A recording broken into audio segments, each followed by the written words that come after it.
If you don't know already, my passion is the guitar. I've been playing guitar for about 4 years now, and it's become one of my favorite things to do. It connects to me because there's always something new to be learned, and you can never be the best at guitar. There's always someone that's going to be better than you. Because if you're the best and you know everything, there's no one you can learn from.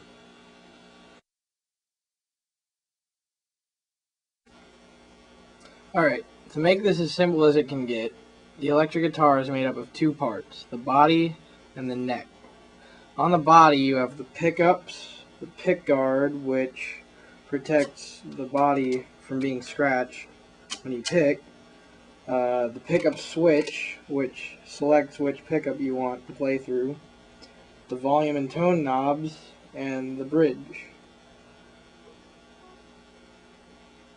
On the neck you have the nut and the tuning pegs. This may be kind of complicated to some people, but basically the way that the sound comes out of the guitar is the pickups, which are made out of magnets, capture the electric current of the sound of the strings when they are plucked, and they send the signal through the electric volume control and tone settings of the knobs, through the cable of the guitar, and into an amp,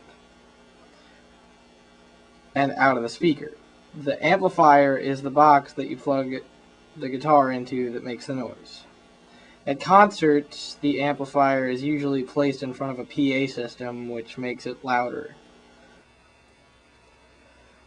The tuning pegs are used to tune the guitar, that's why they're called tuning pegs, and they usually have a gear inside of them which is connected to the tower of the peg, which is connected to the string, so it makes it so when you turn the knob, it raises and lowers the pitch of the string. One of the most important things you need to know as a guitarist is to tune your guitar. An out-of-tune guitar can sound terrible even if you're good. The nut on the top of the neck is the top place where the strings are held in place. The bridge is the bottom place of the guitar where the strings are held in place. Some bridges on some guitars can be configured with springs so that when they can be equipped with a whammy bar, and many people know the whammy bar from Guitar Hero, and it can raise and lower the pitch of the chord or note that you're playing.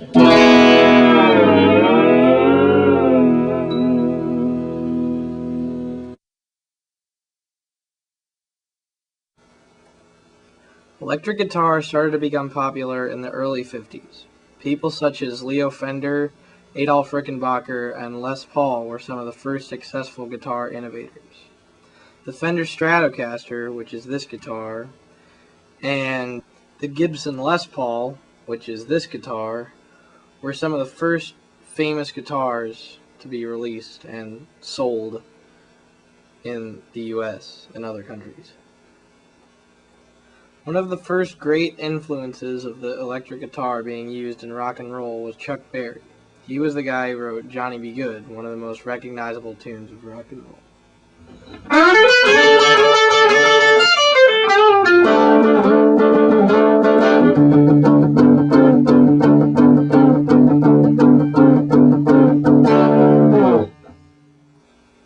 Johnny B. Good was an early form of 12-bar blues, which is the main form behind many songs heard on guitar today.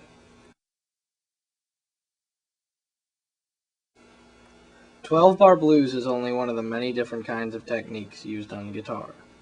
When you hear music that has guitar in it, you're hearing many different techniques being used. Finger picking is a commonly used technique on the guitar. Instead of using a regular guitar pick, you use your fingers to strum a rhythm, or pluck a rhythm. This creates a rhythmic repeating pattern between the strings, and you can add hammer-ons and pull-offs to add to it as well.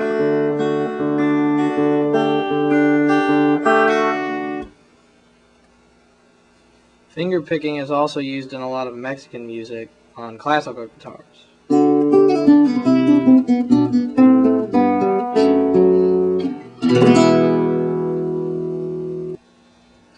Chords are used in pretty much every single song that has guitar in it. Guitar is one of the only instruments that you can actually play chords on. A chord is a series of notes that go together and create harmony. The three major chord types are the major chord, the minor chord, and the dominant seventh chord. All of them are made from scales. All chords are made from scales, such as the C chord. It's made from the C major scale.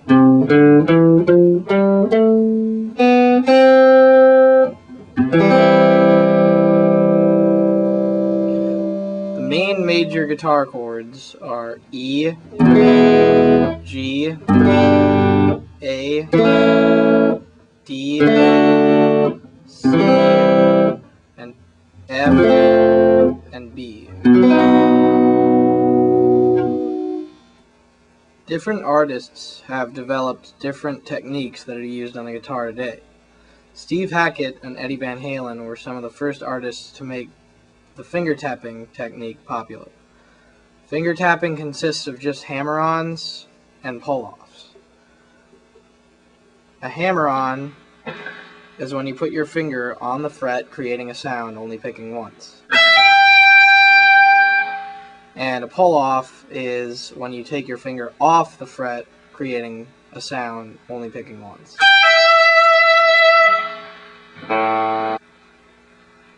If you practice this technique a lot, you can start to become very fast with it.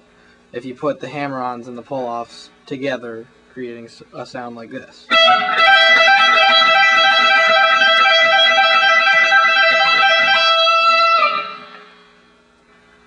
With the finger tapping technique, you add your other hand in for a hammer-on and pull-off too, creating almost double the speed of the regular technique, combining both of them.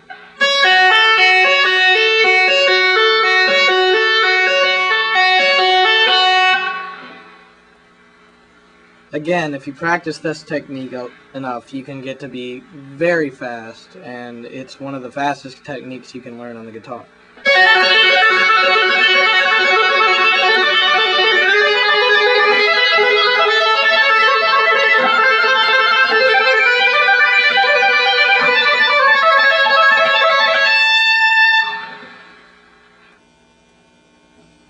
So in conclusion, guitar is a fun passion that is fun to practice, and the possibilities are endless for it. If you practice it enough, you can become really good, and it can be a lot of fun, and you can just have a blast with it.